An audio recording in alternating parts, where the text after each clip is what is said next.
Hey y'all, I'm back with another video, and I truly hope my fan is not too loud. It's hot. Anyway, let's really just get into this unpopular opinion. Unpopular opinion. The black girls in the music industry are spoiled, and that's why they aren't progressing at all. That's why they're staying stagnant. That's why the non-black girlies are overtaking them. These women are giving us the bare minimum, and they are getting away with it. Listen, I'm not dumb. I know it's hard for black women in the industry. I know it's especially hard for dark-skinned black women. That's why we, the black female fan base, work overtime to cover the ground and even out the playing field. But that has become a bad thing. We're spoiling these black girlies when they keep giving us the bare minimum, and it's because we see the vision. But the truth is, they don't. They have no vision, no plan, no gusto, no effort, and we, their black female fans, are overcompensating for it. Before you cuss me out, ask yourself this question. Why is Megan, 3 EPs later, still rapping about her bomb app bop? Why is she still entertaining the same HOE aesthetic? Why has it been 3 EPs later and still no album? Where is that Fever movie we were promised? Why did SZA entertain the idea of retiring after her debut album? Her debut album, which could have been her last album. She had literally just burst onto the scene, and then she was like, I think I'm done with music. I want to try other things like acting. Like, you need to quit music to act. Why is Normani more comfortable releasing pictures and modeling than she is releasing music and performing? When is her album coming? The spring? The fall? American spring? European spring? Why is she releasing more photos than music? Where is the music? Now, here's another opinion. This person undermines the difficulty of navigating the music industry as a dark-skinned black woman. It's rare to even see black women on magazine covers like the ones that were posted recently. They do not give the bare minimum. No black girl is getting anywhere with the bare minimum. Let them live. Now, when I first saw this thread, popping off on the internet, I was like, oh, I definitely want to give my 2 cents. Because I actually see this critique a lot. Now, this was tweeted 10/8/2020, but I have seen different variations of this tweet or of this take all over Twitter. And yes, for me, mostly I've seen it coming from other black women, but of course, understand I'm a black woman, so I also mostly follow other black women and black people. But all that to be said, I do see this critique a lot. I am mostly seeing it come from black women. And I think it's really interesting because I feel like for a long time, we all have been screaming about wanting to see our artists branch out, wanting to see our artists do other things. People always complain about, oh, remember how it was back in the day, back in the 90s, back in the early 2000s when our pop stars, our rappers, our whatevers, right? Just our musical entertainers were seen doing other things. They started dipping their toe into acting. They started modeling and started whatever. Now it seems like when that is repeating itself, y'all are mad. But I think this is the thing. This is what I think it is. I think it's been a long time since we've seen so many black women in the music industry, especially darker skin. We have Doechii, you have Thames, right? You have Normani, reach the level of success that they have to us so quickly. Now, obviously, it didn't really happen quickly for any of them. They've all been working at this for 10 plus years, essentially their entire lives, because they're all still very, very young women. I don't think any of these women are near approaching the age of 30 at all, right? So, like, pretty much their whole lives, they've been working on this, 10, 15, 20 years. But the way that it's being perceived by us, their audiences, is that a lot of them are getting a lot of success very quickly. And then as soon as, we feel their music starts popping off, they start doing other things, and now we're mad. Here's the thing. I don't think there's an issue with them branching off and doing these different things and having their music career take a back seat.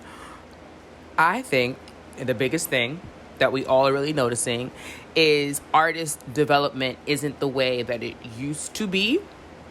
And so we feel like, or I'm not going to say really we, because I don't feel like this at all, but people will feel like the girlies are spoiled and getting things handed to them because it just comes off that way. But it really doesn't. I just think also what's happening, let's just use the three women named SZA, Normani, and Megan Thee Stallion. I just think they all very quickly realized they could capitalize off of their likeness, off of their voices, off of their talents for doing other things than music. And they made that pivot much earlier on in their career than we are used to seeing other Black artists do, and even less Black female artists. I think it's a great thing. I actually think it's a great thing. I think diversifying what you're doing as a music artist earlier will benefit you in the long run. I do. Because with all that being said, all right, Normani's music may not be popping off the way we want it to. Okay, here's another example. Justine Skye. Justine Skye still does music, right? But could we say her music has been a commercial hit? No, it hasn't. But she also did recently appear on Jimmy, I don't know if it was Kimmel or Fallon, but one of them. And she did well, right? So her music is maybe now starting to approach commercial popularity. You know, you had the whole thing with Giveon. Nobody really cares. In the sense of like, I don't know what that has to do with Justine Skye's music. You get what I'm saying? But Justine very early on realized, oh, I can capitalize off of my likeness, off of my talent, off of the other things that I have to contribute to the world beyond my music very early on, and decided to capitalize off of all those other things very early on. And what happened for her is that those other things took off much more quickly than her music career did.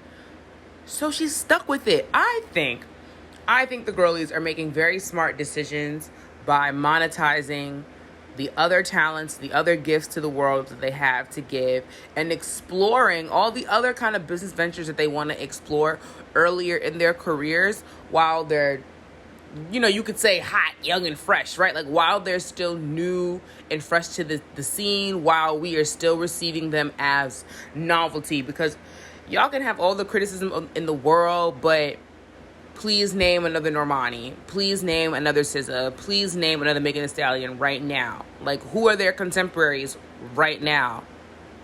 It's been a long time since we've seen somebody hit the stage and dance the way Normani's dancing, all out, full out, dash gone every single night on tour. It's been a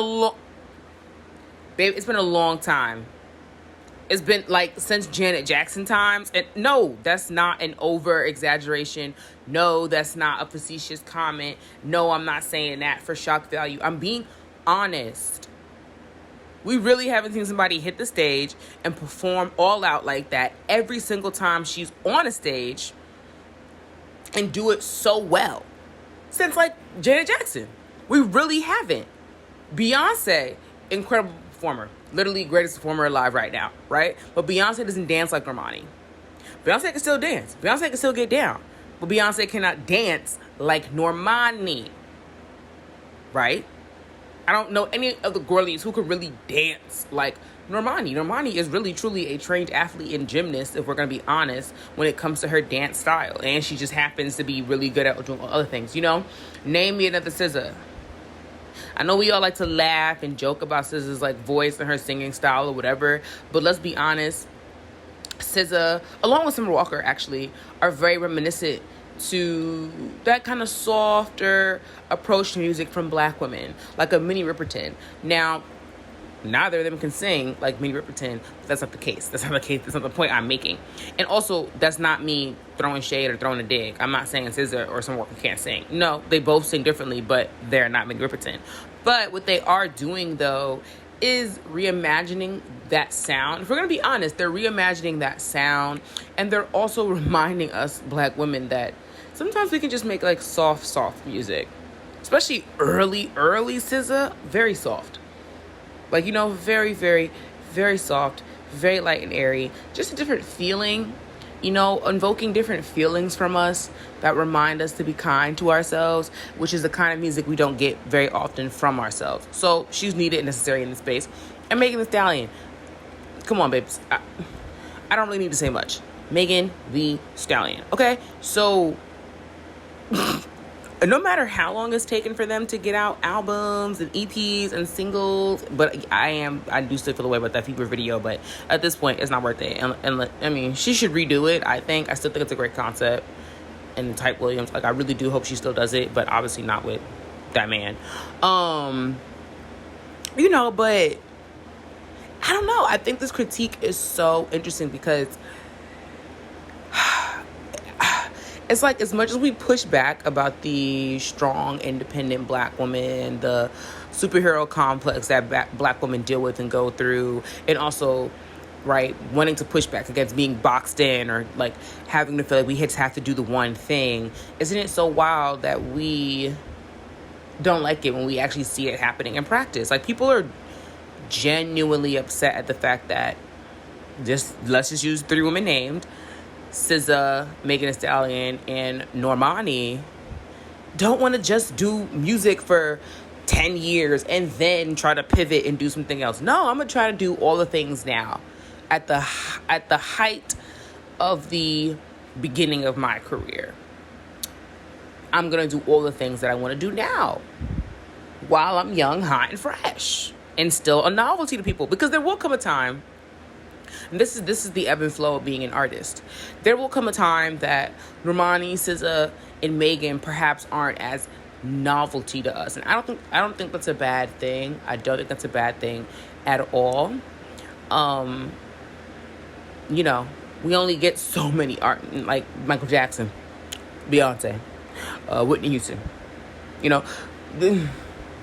We only get so very few artists every now and again who never lose their novelty, because it's just, nobody can compare. Nobody can compare. They all exist in lanes of their own, which is why I wish I would stop doing that comparison when it comes to MJ and Queen Bey. Like, Michael Jackson is Michael Jackson and Beyonce is Beyonce. Just like Janet Jackson is Janet Jackson, and just like Whitney Houston is Whitney Houston. None of them should be getting compared to each other. They all exist in their own lanes. That's why we talk about them the way that we do. And I really think that's why y'all want to even do these little comparison things, because they don't matter. The point is, it's going to be a long time before someone else, even sort of kind of like them, comes along. And I know y'all like to tussle about Chloe, but I think she could be the one. I do. I think Chloe could be the one. I do. And I really appreciate what Chloe does. Chloe and Halle as a group, and Chloe and Halle as individuals. But Chloe, I really see her. I really see her. I can understand that frustration that she's experiencing in the industry. And I hope that she never feels deterred from continuing to move how she feel like moving. But anyway, what are y'all's thoughts? I really want to know if y'all feel that the black women in the music industry are being spoiled. I don't think they are. I don't even think that's a fair criticism of them. I just think people are not used to seeing black women take as much control as possible of their careers early on, so they can do all the things that they want to do. It's so weird. It's like we scream for freedom. Scream for newness. Scream for doing it differently. And then when we really see it in practice, we're mad. Why are you upset at witnessing your own freedom being exercised and taken to the fullest extent as it possibly can? Why is that upsetting you? Interrogate that. Y'all know how I am over here.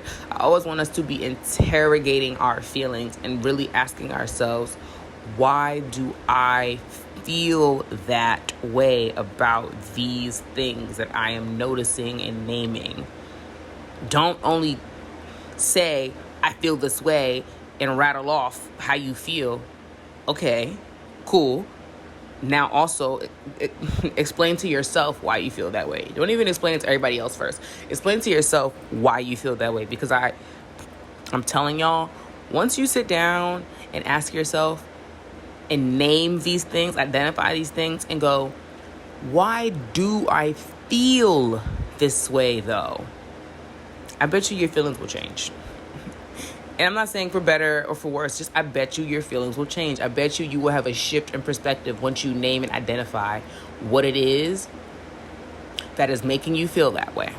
Like, what's the why behind your feelings? Because I really want to know, like, with the people who feel that these women are really being spoiled, which first of all, like, Megan's been spoiled. You know, like, let's be real, let's be serious, let's be honest. Megan Thee Stallion has been spoiled in the music industry. I don't think so. I don't think so at all. I can't see it. Please name a moment. I don't know when the music industry has really spoiled her. Normani, please. Normani, who they literally try to sabotage any moment that they get, because she really is just that good. And they also know if Normani really is able to establish the sort of team that is really dedicated to her success and growth as an artist, that she's the one. She's the one. I'm telling y'all. I know I just said what I said about Chloe, and I believe that still. I know that to be true. Normani, though. Normani, even with her visuals, Normani really has a vision. That's why I really hate that critique that they have no vision. All of these women, let's use the women named Normani, Megan Thee Stallion, and SZA, they all really do have clear visions for their careers. But this industry, the music industry, it can be wonky sometimes. It can be wonky sometimes.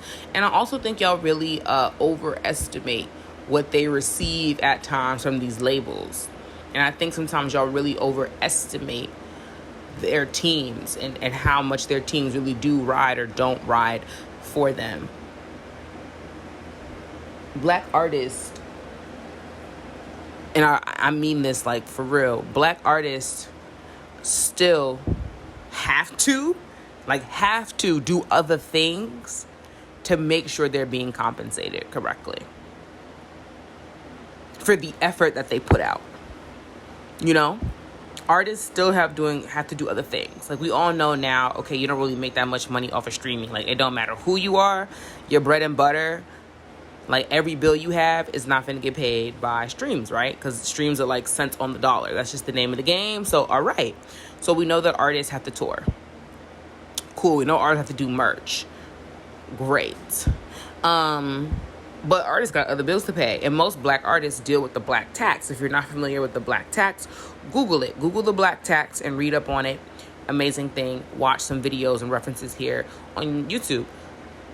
All in all, the black tax basically is, if you are Black and you have a family, you know, like any sort of kind of relationship with your family, and you are experiencing a success, and it doesn't have to be something as dramatic as you become a Grammy Award winning artist. It could literally be you're the person in the family who makes $15 an hour, or you're the person in the family who has 2 jobs, so you bring in $20 extra to the household. Whatever it is, you experience a tax on that because suddenly you are responsible for lifting everybody else up economically immediately before you even had a chance to truly like lift yourself up and get yourself together.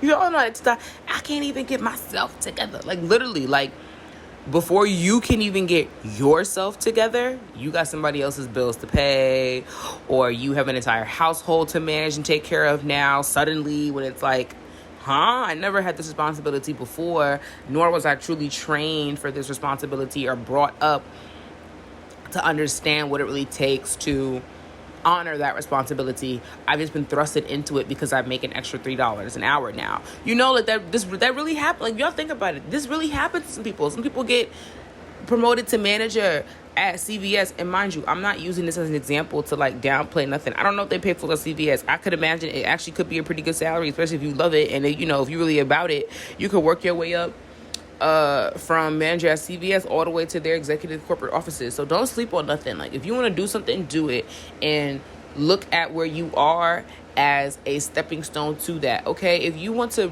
still work for CVS, but you know that you really want to be in their product development department, go get a job at CVS on any level and work your way up there. You can do it. People do it all the time, right?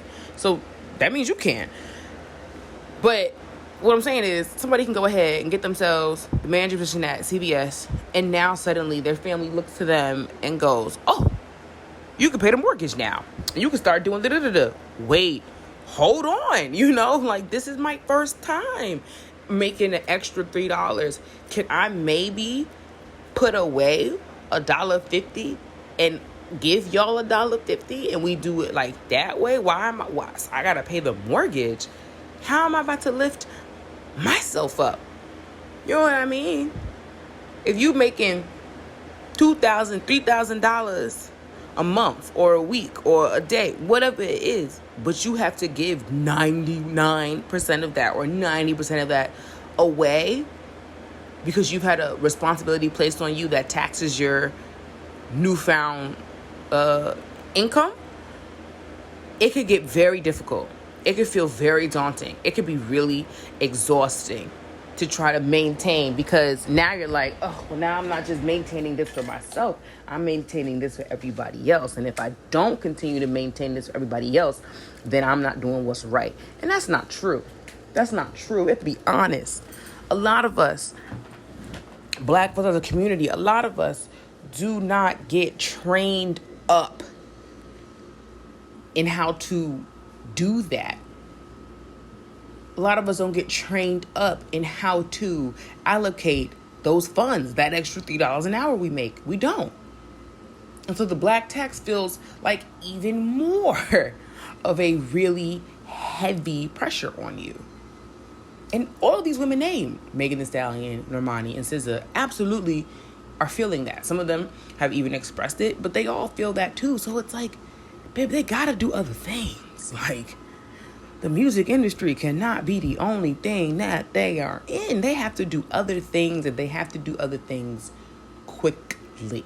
They have to establish themselves in other markets as soon as they can, so that 10 and 20 years from now, they can always be back in those markets and it doesn't come off as random. We got to start thinking about the 10-year plan, the 20-year plan, and not so much the this month, this week plan, this 2-year plan. No. What's the 10-year, 15, 20-year plan? Because then when you shift your mindset like that, every step that you take just becomes another block to get you there. Not a block, change my language. Nothing is blocking you. It becomes another step in assisting to advancing you to where you want to go. Right? And we should start seeing that as steps for the collective. The things that Normani, SZA, and Megan Thee Stallion have been able to accomplish in their careers thus far have not happened because they've been spoiled in the music industry. It's happened because they are not being spoiled in the music industry. Y'all get what I'm saying? Like, it's also happened because they wanted it to happen and they willed it to happen and they made it so, and their talent and their skills, and yes, we know all that. But it also happened because they are not being spoiled in that industry. So those are my thoughts. What are your thoughts? Let me know.